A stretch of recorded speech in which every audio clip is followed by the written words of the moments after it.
गणित के अंतर्गत सभी का 6, 7, 8 के बच्चों का ये राशियों और चिन्हों का खेल अक्सर कुछ लोग सही करते हो, लेकिन कुछ लोग कभी कभी भूल जाते हैं। इसके पीछे कारण क्या है? कारण सीधा सीधा यही है कि आप उसका अभ्यास जितना चाहिए उतना नहीं करते। अभ्यास की आवश्यकता है और उसका बोध जो हो रहा है उसकी अभिव्यक्ति सवालों के माध्यम से होना चाहिए। तो आइए हम रोचक एक गतिविधि के माध्यम से समझाते हैं। जैसे मान लो हमने लिखा माइनस आम और -2 आम।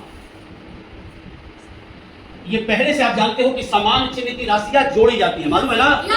और असमान चिन्ह की राशियां घटाई जाती है। तो हमने लिखा माइनस आम -2 आम। अब ये जरा बताइए, आम लिखा है माइनस, तो इसकी क्वांटिटी कितनी है, राशि कितनी है? 1। यानी इसका मतलब इसके पीछे कोई अंक नहीं लिखा, तो ये 1 आम है। और माइनस का मतलब क्या बताया है? घाटा, नुकसान, यानी 1 आम का नुकसान हो गया।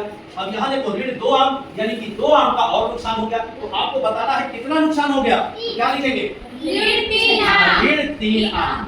इसी में जैसे मान लो ये लिख दिया 5 आम, यानी आम 5 है और ये माइनस कर दिया, यानी 5 आम कर्ज ले लिया, और मान लो प्लस 3 आम, यानी कि 3 आम क्या हुआ, वापस कर दिया। अब बताइए बेटा कितना हो जाएगा, क्या होगा? ऋण 2 आम। अब इसको ऐसे दिमाग में बैठाना है, देखो ऐसे दिमाग में बैठाना है कि 5 आम कर्ज लिया और 3 आम वापस कर दिया, यानी 2 आम अभी भी कर्ज है, तो कर्ज को माइनस में दिखाते हैं। अब गणितीय विधि में आते हैं, देखते हैं कौन जवाब देता है। -x -2x -3x that equal कितना होगा? कौन बताएगा? कोई बताए? हाँ चलो बताओ।